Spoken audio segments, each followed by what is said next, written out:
Dāmas un kungi, ekscelences un prominences, labvakar! Esam gatavi uzsākt Smiltenes novada gada balvas sportā 2025 pasniegšanas ceremoniju. Jūs šeit veidojat to ekosistēmu, jūs veidojat to atbalstu, un es redzu tos trenerus, kuriem svarīgi ne tikai sportiskie panākumi, bet arī tas puisēns vai tā meitene, kā viņam iet, kā iedot padomu. Liels paldies jums!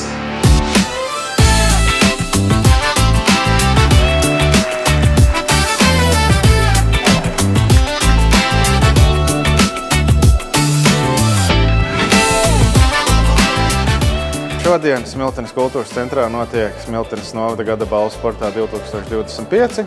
Un kāpēc? Tāpēc, kad mums katru gadu ir šī tradīcija atskatīties uz iepriekšējā gada sportiskiem sasniegumiem un godināt tos pašus labākos un izcilākos, kas tad ir to mūsu vārdu nesuši tuvāk un tālāk.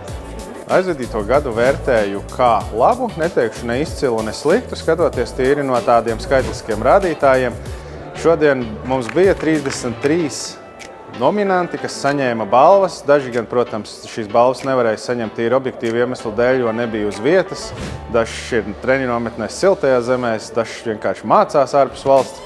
Bet jā, katrā ziņā gads varētu teikt, ka ir bijis labs.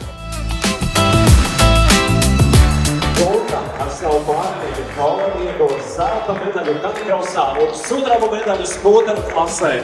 Pasaules čempionātā, kurš 2025. gadā notika ASV. Man ļoti aizkustināja šis uzaicinājums saņemt šo balvu sportā. Es esmu gan dzimusi un augusi Smiltenē, bet Smiltenē ir dzimusi arī mīlestība pret suņiem un pret šo sporta veidu. Un gadiem ejot man vispār nav mazinājusies tas viss, tāpēc esmu lepna šeit būt un atrasties.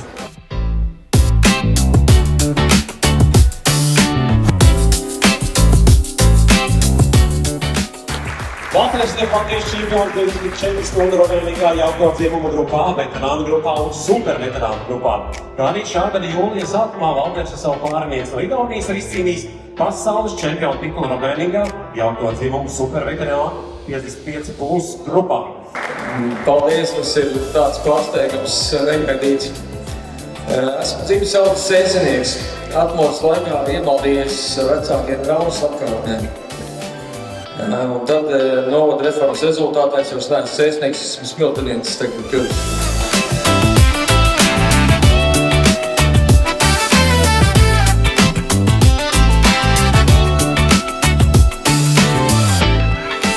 Principā, ka nosauc tik daudz tos nominantus, es vienkārši iedomājos, tur gan ir lērums tik lielu pasākumu, bet no otras puses, ka tā padomā, 50 gadi arī nav maz.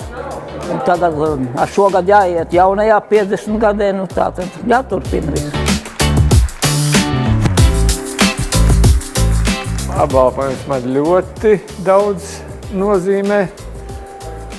Tā pirmkārt jau tā mana darba, mana mūža darba novērtējums. Es jau savā runā gribēju arī pateikties visiem, gan sporta pārvaldei, gan Smiltenes tehnikumam, bet emocijas ņēma virsroku un vienkārši es nespēju par to neko pateikt.